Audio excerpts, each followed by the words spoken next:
get right into it. And for opening review, I'm going to turn to Tom. Awesome. It is awesome. Yeah, I don't know what to say about this movie, except that it was just amazing from beginning to end. I was wondering how he was going to pull off this concept. Of a man just stuck in a canyon. Yeah. For an entire movie.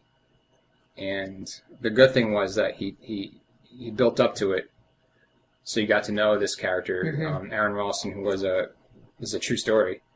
Yep. So you got to know this character, and just the way that you were there, you were like a part of his psychological process, flashbacks, the hallucinations. And you're not sure what is what sometimes. Yeah. And by the time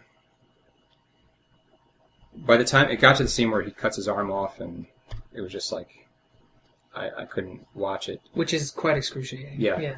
But it was after that where he's walking out, and he meets the hikers, and they go for help. And when the shot when the helicopter finally comes, I actually, like, my entire body just like gave this shudder of relief. Yeah, I was just like, oh gosh, he's gonna get away. Yeah, I was like, it was like this physical reaction that I had to this movie. It was just like phenomenal. So yeah, it was absolutely probably one of my top 3 of the year. I'm having a hard time between this and Social Network and Toy Story 3 now, like, as my favorites. But yeah. Top 3 of the year, Steve. Actually, I completely agree. I'd say Toy Story 3, True Grit, or this. Those are my 3. Like, and I think James Franco deserves to win.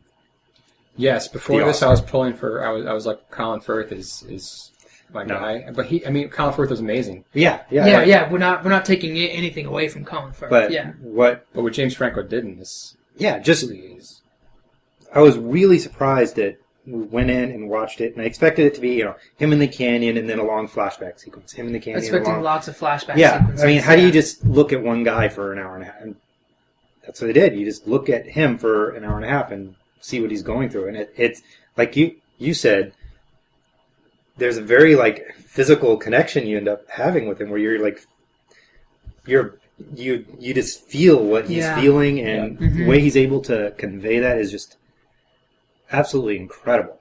I mean, you feel just as, like, isolated from other people as he is. Like, when you mentioned that beginning, I think that beginning's really brilliant, because it does 2 things. Like, the opening was very strange to me. It opens on just, like, crowds of people, and I was like, what's the point of this? But I like that it came back to it, because it's very much about a man who's in complete isolation. But I hadn't thought about that. It's showing you people together in community. Yeah. And you get to see, when he meets the two girls, how he relates to other people. He's still and what you notice is that he's very capable of relating to people. Yeah. He could be a social person, but he is choosing to go off and live in isolation. And he thinks he's tough enough. I thought it was... It was, you're right, it was brilliant. Because I was expecting a lot of flashbacks, and we didn't get that. We got these awesome edits and cuts, and even when there were flashbacks, we were still focused on. 2 ones that clearly come to mind are Castaway. Yeah. It's probably the best example. It's actually the first movie that my brain connected to this movie when I knew what it was about. It was Castaway. Yeah, I didn't even think of Castaway. I don't know why. Well, especially because it's the whole idea of one guy trying to survive. Yeah. In an extreme condition. It's a great supporting act by Wilson, the volleyball. Yeah, he was amazing. Yeah. He deserved an Oscar. I mean, that's part of what makes that performance so good. Yeah. He imbues that. He imbues like a volleyball with life and with character. Yeah. Well, it's interesting, actually, because it gave him something to talk to. And just like in 127 Hours, he had his camera. He has the camera. Yeah. To talk to. Yeah. Otherwise, it would just be him walking around an island. Because the beginning of that's all that is. He's not talking. Yeah. Although he's screaming at the coconuts when they fall. But other than that. But that's an amazing film. I think of The Pianist. Yeah. Especially which I hadn't made the connection, because I remember there being a lot of other characters in that movie. In the very beginning. In the beginning, yeah. The last the last half of that movie is definitely a one-man show. And Until he I meets think the Nazi with the heart of gold. That's an interesting moment, because I don't know if that's a Nazi with the heart of gold. I think it's just a Nazi with basically a human heart, and in some ways a defeatist heart, who just doesn't want to come to terms with, doesn't want to kill somebody anymore. yeah, He realizes that the war is over. This man's not a threat. Just feeds him and walks away. mm-hmm. It's Right. it's fascinating seeing, because he sees he's him a later, soldier. right? He's not a. I think in that moment he's not a Nazi. He's a soldier, He's a soldier. and that's what you're supposed to. He's the war's over, so he's not a soldier anymore. No, I'm not making fun of it. Actually, I was really. Oh, okay. No, I thought you were criticizing the pianist. No, I love the How dare you, relationship. Punch because you in that's the our face. number I love one the film on relationship that Flipchart. develops between Yeah. those two at the end. No, but The other one that came out this past year also was Buried, which we just watched together recently. Why don't you tell them about that? Tom played Triangle. Oh, okay. no! This Well, is all just, right. Well, well, here you go. Now you get to decide about your top three, Oh. don't you? 127 Hours versus Toy Story 3. It had to happen. this is a no-brainer for me. I mean, yeah, 127 Hours is in my top 3, but it's number 3.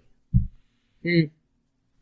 I mean, I'm still not sure whether Yeah. True Grit or Toy Story 3, which one's better, but Toy Story 3 is my favorite movie of the year, and the struggle I'm having is actual, like, beginning to end, like, craft. Yeah. At this point, Toy Story 3 is a filmmaking craft. yeah. There are certain moments in Toy Story 3 that I can pick out and pick at, like, but